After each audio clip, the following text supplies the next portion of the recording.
Hervé, pour l'intérêt que vous accordez, n'est-ce pas, à nos activités.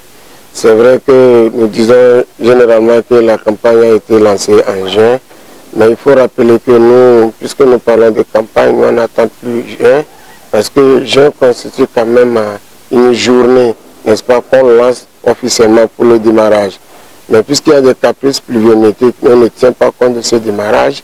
On a des capacités d'anticipation, on a des manières d'anticiper. À chaque pluie, un arbre, à chaque pluie, un reboisement, à chaque pluie, des opérations de reboisement. C'est ainsi que bien avant la journée de l'arbre, c'est-à-dire le lancement de la campagne qui est officiellement et généralement le 1er juin, nous avons fait un grand nombre de plans que nous avons. Nous avons un grand nombre de plans que nous avons mis en terre. Et après ça, les pluies se sont accentuées. À un moment donné, il y a eu rupture, mais nous suivons, n'est-ce pas, l'évolution, nous suivons, n'est-ce pas, les périodes, nous suivons les pluies, et en fonction de leur venue, nous intensifions nos reboisements. Nous avons commencé la mise en œuvre de la politique, la double ambition quinquennale et décennale, d'étendre le taux de couvert forestier à 25% en 2025 et de reboiser 1 milliard d'arbres à horizon 2030. Donc cette double ambition quinquennale et décennale a démarré et progressivement nous constatons que nos chiffres s'améliorent, nos chiffres augmentent. Le bilan de la première année, puisque c'était le départ, vous savez que le début de tout chose n'est pas facile, ça n'a pas été vraiment ce qu'on attendait. La deuxième année, c'était la même chose.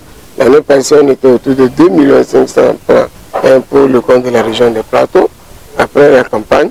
Mais aujourd'hui, nous sommes à mi-parcours. Mais j'avoue qu'un effort considérable a été fait parce que nous sommes à mi-parcours, comme vous l'avez demandé, mais nous sommes déjà autour de 4 500 000 francs. Alors que nous attendons encore les pluies, nous sommes dans la région des Plateaux, nous attendons encore les pluies, où nous comptons encore aller plus loin. Donc il faut rappeler que ça a été possible grâce aux efforts de l'État. Il y a le budget de l'État qui intervient, il y a les fonds nationaux de développement qui interviennent, il y a les ONG, il y a les projets. Dans la région des Plateaux, nous avons des ONG d'État, APAF, Togo et Grain de Vie qui nous accompagnent considérablement et ça nous permet, n'est-ce pas, d'accroître les chiffres et par rapport à nos données de revenu.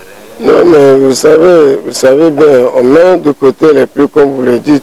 Actuellement, le problème que nous avons, le premier problème que nous avons, c'est les finances.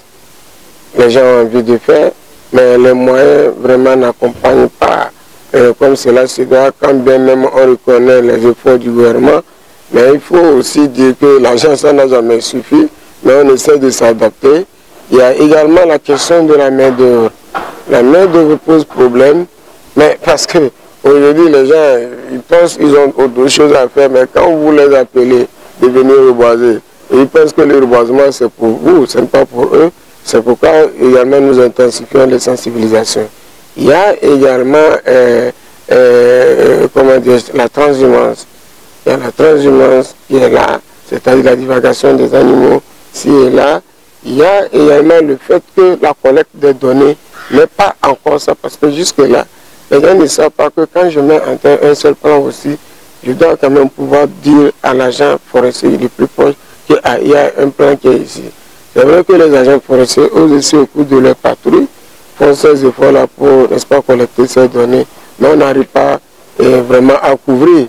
Même au niveau du personnel, le personnel reste insuffisant pour toute cette région de 12 préfectures, avec sa superficie que vous connaissez. Mais j'avoue qu'on n'a pas 150 agents. Donc tout ça, là, ça pose problème.